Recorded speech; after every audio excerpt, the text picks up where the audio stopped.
Have you thought about becoming a nurse entrepreneur but aren't sure where to even begin? I've been there, and I have some wisdom and ideas to share from my own experience. So let's talk about my 10 steps to nurse entrepreneurship right here on episode 179 of The Nurse Keith Show.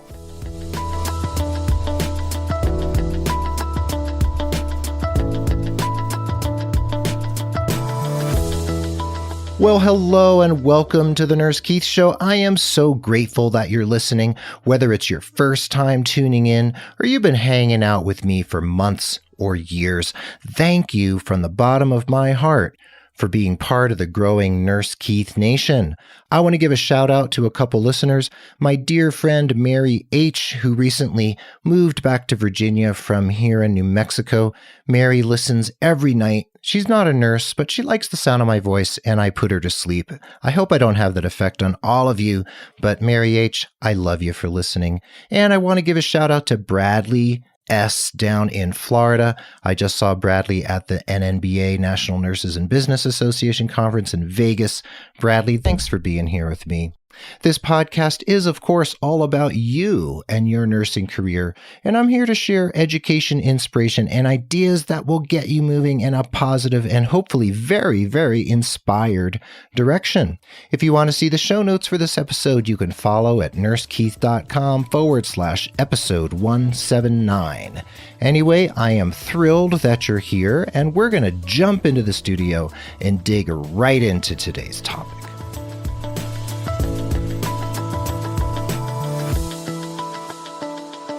Back on Monday, October 22nd, 2018, I published a blog post over at digitaldoorway.blogspot.com, and that was entitled 10 Steps to Nurse Entrepreneurship.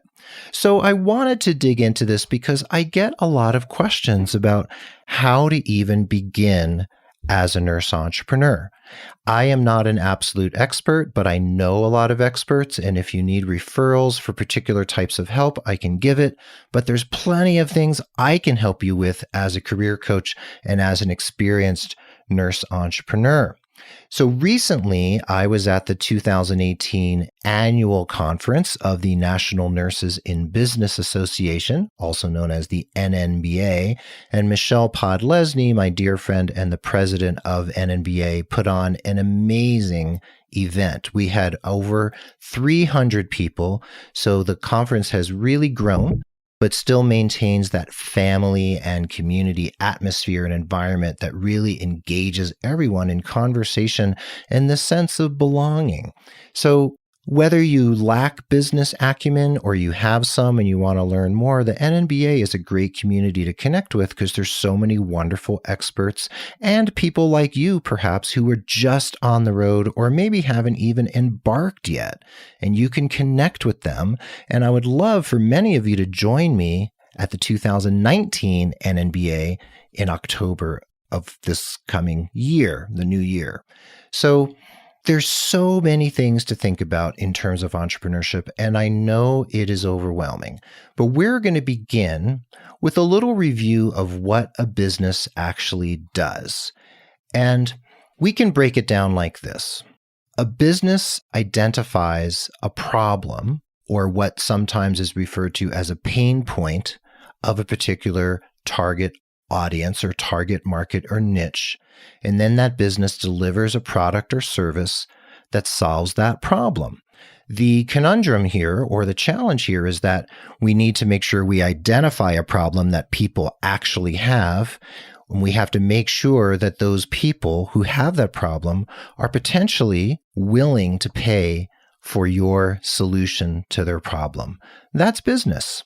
So in the blog post, just like I've talked about on stage and at various conferences, I talk about the fact that business, or the exchange of services and products for either money or barter or whatever, hasn't really changed since the days of people living in caves. Of course, things are more sophisticated now. We have social media. We have money to exchange. But thinking back on people who were cave dwellers, you might have somebody who was really good at tanning hides and making warm clothing for the winter. And then you have someone who's skilled at, let's say, making weapons or making knives out of bones. And people realized that they had particular skills. Other people had other skills. So I'm sure there was lots of bartering going on. So the person who made the knives could barter some knives for something warm to wear in the winter. So now people still barter in the 21st century, but most of us exchange money for products and services. So if you are a nursepreneur, a nurse entrepreneur or business owner, you're probably not making knives out of bones, but there's probably things that you are very good at or products you're developing or have developed that will help you move the needle and attract an audience. And in the blog post, and right now, I want to point out RNvention. That is Wayne and Don Nix at rnvention.com. They have created the Multi-Nix tool. And it's this amazing tool I'm holding in my hand right now here at my desk. And there's a picture in the show notes, and there's also a picture in the original blog post. So they developed this product. They saw a problem. Nurses running around from place to place on their unit trying to find the right tool to do this and do that. And they created a tool that has dozens of functions of things that nurses do clinically every day, like opening IV tubing or stripping a line or whatever it happens to be. And all of those things are there in this one lightweight tool that you could put in your pocket. So this really stands out as a golden example of identifying a problem, creating a product, marketing that product to a viable market. So I love the Multi-Nix. I really recommend it. And there are plenty of other nurses out there creating actual physical products. You can go to nurseborn.com, and that's a website where nurse-created products are sold under the Nurseborn moniker. So there are plenty of people out there. So again, your business has to do with whatever it is you're offering to solve a problem for a particular group of people. So tip number one is your idea. Like Don and Wayne had this brainstorm of this tool that would help clinical nurses not have to run around looking for a number of different tools. Maybe your idea is starting a home health agency, or maybe you want to be a private duty case manager, or maybe you're a freelance writer like myself. Whatever it happens to be, you need to figure out what your idea is, find the compelling story behind your idea, the story that can sell what it is you are offering to your target market, and then solidify and sharpen your idea and your story. Now, tip number two is that you have to do your research. Of course, once you have an idea, you want to bring it to fruition. So starting a home health agency, there's a lot involved in that. And there are plenty of people out there who can advise you about what that would take. And I actually understand some of the machinations of how to get a home health agency off the ground. So there's plenty of different aspects of that need to be researched. You need to make sure there's room in the market in your local area for a home health agency. You need to make sure that you are accepting insurance, and what that will entail to accept insurance can be pretty much a nightmare. Or are you going to be private duty? Are you just going to do cash? So there's plenty of ways to look at this. And if you're going to manufacture a physical product like Don and Wayne have, you need to figure out how to develop a prototype, find a manufacturer, how to distribute the product, how to apply for a patent or a trademark. There's so much involved. Research is really where the rubber hits the road. That's what you need to do first. That's why I often recommend the National Nurses and Business Association, because it's a great place to commune with other nurse entrepreneurs who know a lot, and you can pick their brains and find out what you need to do the research and your due diligence to start your business venture. And a quick aside here, I just want to say that a business venture doesn't mean you quit your job and all of a sudden you're self-employed. It took me 7 years to get to that place. Might take you 1 year, might take you 6 months, or you might quit your job tomorrow after listening to this podcast, and you might go right out there and start a business. So It could be a little side project to make a few $100s extra a month, or it could be a full-blown business. It's really up to you, and there are no rules. Anyway, I digress. On to number 3, identify your target market and your niche. The audience, who are you trying to reach, and are they willing to pay you for the solution to whatever problem you've identified that they apparently have? It's often been said that the riches are in the niches, meaning that if you narrow your niche more and more and more and more, that will help you identify who is willing to pay you for what it is you are offering. Now, my niche is professional nurses anywhere in the English-speaking world. That is a pretty big niche, and I may end up narrowing it over time. That depends on the market, and I'm continuing and always am doing research to make sure I am targeting the right people in my advertising, etc., etc. For instance, if I'm offering career coaching to every nurse on the planet who speaks English, of course, like I said, that's a big niche. There are other nurse career coaches coming out of the woodwork now. There's a couple now. One is a life coach. One coaches just nursing students and brand new nurses. So someday I might decide to narrow my niche to middle-aged nurses like myself, nurses who are second career, for instance. So I can continue to narrow the scope of my practice as a coach, and I may be willing to do so. But being flexible and willing to change how you target your market and who your target market is a very important skill and something to bear in mind. Now, tip number 4 is to seek support in setting up your business. The NNBA, like I've mentioned, is a great place to go for support.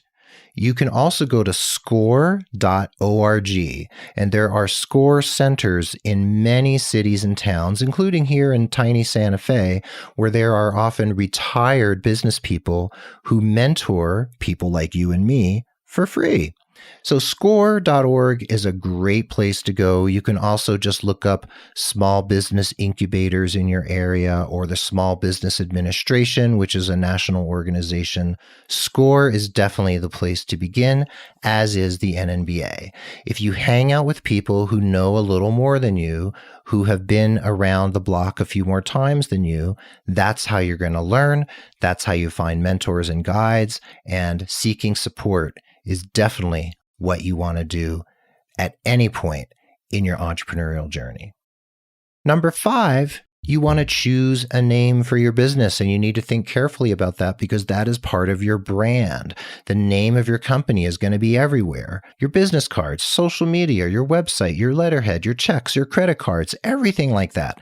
You want to make sure you choose a name that works for you.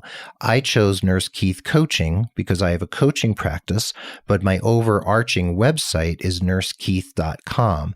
I was careful not to make it nursekeithcoaching.com because a day may come, I was looking into the future, where I may not offer coaching anymore, and nursekeith.com may change in what it offers. So I kept the URL, the web address, slightly more generic so I can play with it over time.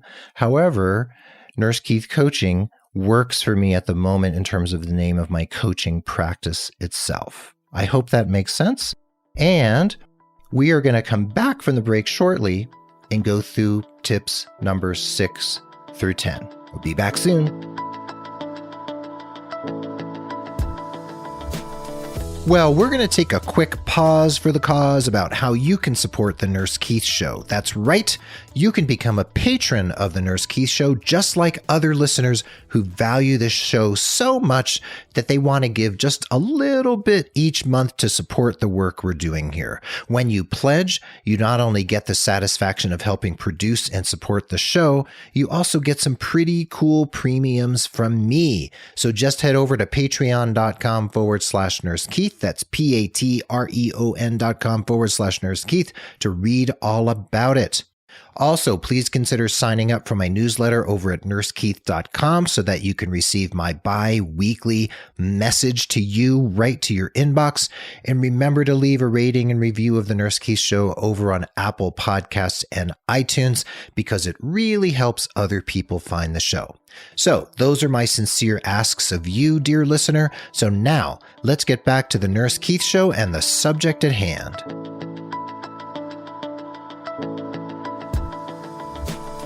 And we are back. We were just talking about my top 5 tips, the first 5 in terms of launching your nurse entrepreneur venture. Now we are going to jump into tips 6 through 10. An important part of your business, the creation of your business, is the structure. So tip number 6 is creating a structure. That means LLC, limited liability corporation, an S Corp, a J Corp, or a sole proprietorship. Those are the 4 that I've identified that are the common business corporate structures that my friends and colleagues and people I know have used in terms of incorporating their particular business. I cannot give you the definitive advice right here. It is not my wheelhouse, but I know it's important. So you want to either seek legal counsel or go to a registered agent, an RA, someone who helps with taxes and incorporation and things like that. Make sure you get the right advice and create the right structure for yourself. It can be changed down the road, but I understand it's not the easiest thing to do. Your local SCORE office at score.org can also set you up with a mentor who will advise you on all of these particular things. So creating the structure is super, super important. Now, number 7 is to set up your finances. You want to have somewhat of a firewall between your personal finances and your business finances. This, again, is not my wheelhouse. It's not something I know a whole lot about, but I do know that I created an LLC so that my liability, even though if someone really wanted to sue me, they could come after my personal assets, but a LLC or a corporation sets up somewhat of a firewall between your personal and your business finances. So I have a checking account under the name of my business. I have a savings account, and I have a corporate credit card. Pretty simple. I also have a PayPal account associated with my business. So setting up your finances, getting your ducks in a row, figuring out how you're going to do all that with an accountant, that is super important. Now, number 8 is to create a web presence. Every business needs a web presence. Even if your business happens to be quote unquote brick and mortar, like a home health agency with an actual office and employees, a web presence is just what's expected by the public in the 21st century. And a web presence also includes your social media presence. Now, a lot of you might say, I don't do social media. And I would say, well, if you want to be a business person, you need to learn to do it or hire someone to help you to do it.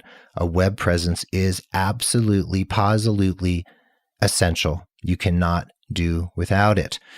I have chosen to hire people to build my website, and I've hired some people to help me with some of my social media. You can do it all yourself. I wouldn't necessarily recommend building a website yourself, but it can be done. It's just not something I choose to spend my time doing. But creating that web presence is essential. Speaking of help, getting reliable help, tip number 9 is hiring help.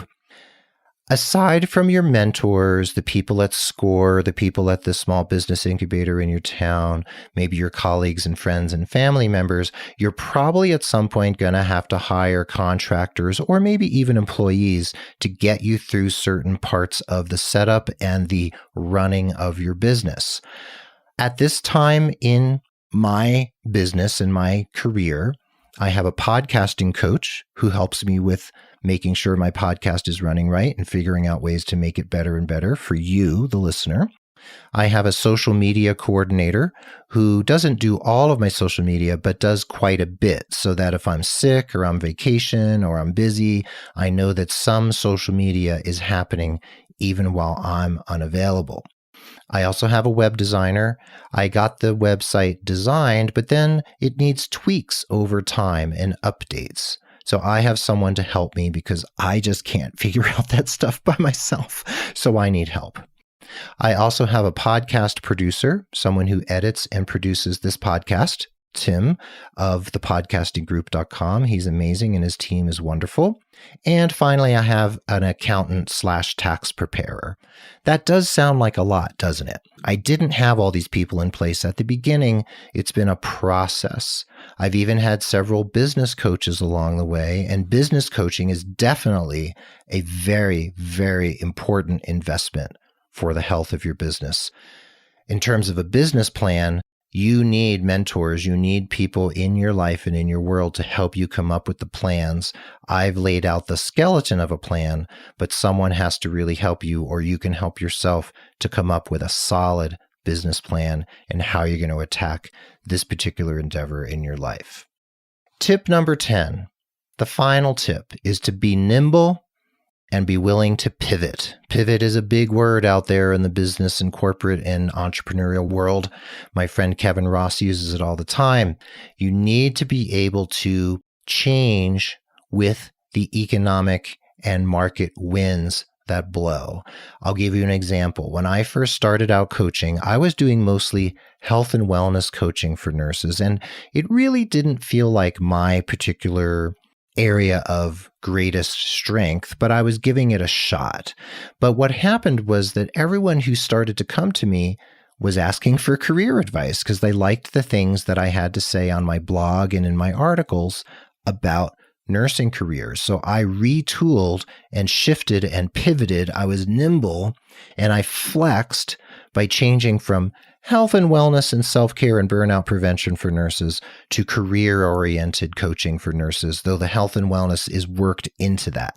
So I shifted and changed and evolved my business based on the feedback I was getting from my target market, which is you, nurse, out there in the world.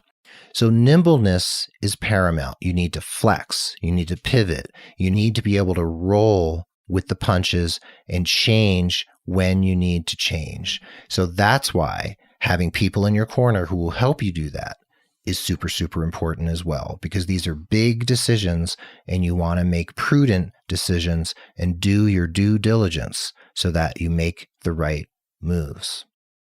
So those are my top 10 tips for launching a nurse-centric entrepreneurial venture. This list is not exhaustive. I am not an absolute expert in all of these areas, though I can help you with quite a few of these pieces of the launch and visioning and the process of coming up with your ideas for your business and creating content. I also know lots and lots of people, especially those in the NNBA community, who can help you even more. And I'm happy to refer you when I don't know how to answer your questions. So if you are thinking about starting some sort of nurse entrepreneurial adventure, hit me up and we can have a chat, at least talk about your plans, your ideas, your motivations, your fears, and we can see how I can help you and maybe how other people can help you too to get it off the ground.